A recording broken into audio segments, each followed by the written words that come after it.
Hi, I'm Clinton Jones, Michigan State University College Hall of Fame in football and track and field, and also National College Football Hall of Fame. We were national champions in 1965 and 1966. You're watching Duffy Doherty's Milestone Minutes with Tom Shanahan. Go Green!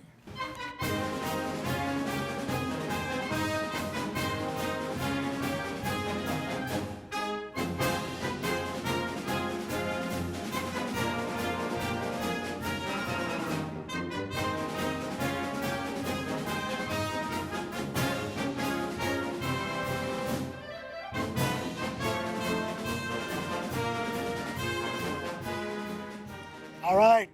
Tom Shanahan, Clint Jones, Michigan State graduates. Yes, in the house. Clint, we're going to recognize a special history lost to college football lore. September 26, 1964, Michigan State was the first fully integrated team to play a football game in the South, and it was here at Keenan Stadium in Chapel Hill, North Carolina. It was also your varsity debut. You broke off a 42-yard touchdown run for a touchdown.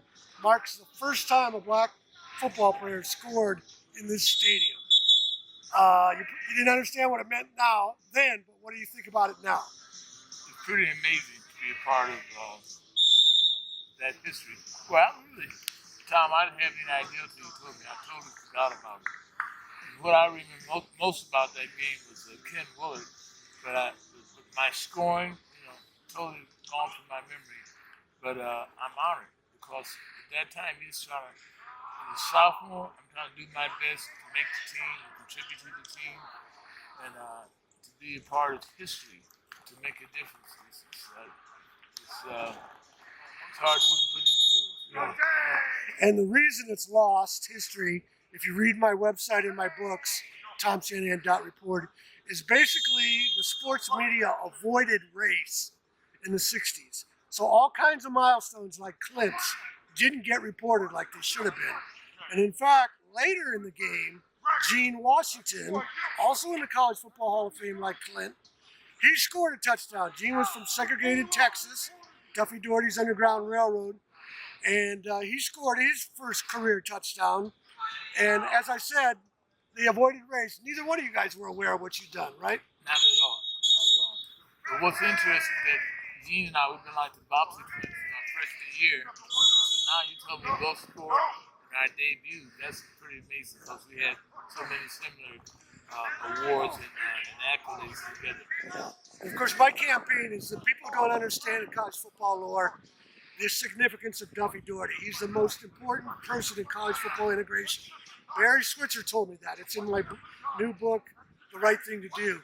Talk about Duffy's leadership when you guys were kids, and it was a different America than it is now. Definitely a different America. But you know what Duffy did?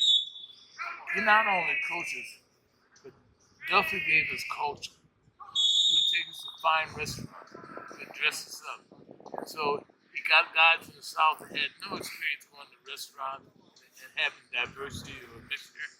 And he had a big heart. And he brought us together and gave us like a sense of mission, a sense of a family. And what we did because of each other. And it's really kind of like an anomaly when you think about it. What was going on at that time with the Civil Rights Movement, the Vietnam War, the countercultural revolution that was going on. But the Michigan State started in '64 with that high school class in 1963, when we finally got a chance to play varsity football. Started here in North Carolina in the South with no incidents, and then the next year go on to national prominence with the national championship in our senior year. It's totally amazing. It's like a dream that we could have never dreamed of.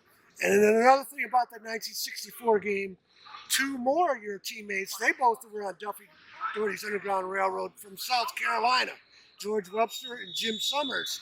So here they are making their varsity debuts, and they tell their parents to stay home because they feared how they would be treated in the stadium. A lot of younger people don't understand what the climate was like back then. Explain what George and Jim were afraid of. Well, they didn't want any incidents. That was the bottom line. So they told their parents not to come because it it wasn't allowed. So they just didn't show up. But you know what? That was not the emphasis. That wasn't in our mind actually. And actually, I didn't even think about it 2 years later. But they knew about it. But I didn't have that experience coming out of Cleveland, Ohio. But you want your parents to go close to home. You want your parents to be able to come see you, but they weren't able to. So I can put my heart with their heart was and experience what they experienced. And the other thing we need to say is the players, the Michigan State black players, said there were no incidents, no cheap shots, no racial words were shouted. And Ken Willard, who Yes. Clint mentioned, went on to play for the 49ers. He felt that was because the North Carolina players had been exposed to black athletes, even though they were an all-white team. They had played in the North against Michigan State and a couple of other games against integrated teams, so it wasn't new to them. That just shows you about how we have to all get to know each other, right? Well, see, bottom line, humanity is one family, period. And teach culture and education the way to bring people to transcend differences and all boundaries. So that's what sports is about. Sports, football, basketball, tennis, gymnastics, it's culture. When we come together, we're competing, but we have camaraderie, we share something. And all those polarities, they don't matter. That's the bottom line. That's important because we did what we're doing now. And then the other thing we need to say is this game was in 1964. And then there were black players. Southern schools started to follow Duffy Doherty's example and open the door to their first black players. Jerry Levias at SMU, James Owens was at Auburn, Wilbur Happiker was at Kentucky. And then the other schools had previously followed an unwritten quota, and this includes USC and Notre Dame. People don't understand this. They didn't want more than a half dozen black players. But after Michigan State's success with their 1965 and 1966 national championship teams, those unwritten quotas went away. The Southern schools were all integrated by 1970. But somehow this myth got started that the Bear Bryant in 1970 decided it's time to recruit, and that was the end of segregation. And it's just a shame that story has overshadowed Duffy Doherty's legacy. Well, that's pitiful. But the story is being told now, and actually, what we accomplished here at Michigan State in those years need to go beyond being a Michigan urban legend to being a story told like Rosa Parks or Jackie Robinson, because it affected the whole country. Everybody benefited from it, and it's a model. Actually, it's a model of how we should really live as human beings. And I have a chapter in The Right Thing to Do, the book coming out soon, on this game, and with comments from Ken Willard and players. But we'll wrap it up. We want to thank North Carolina for allowing us to revisit this moment. Allow me to steal a line from the great Washington Post sports writer Shirley Povich.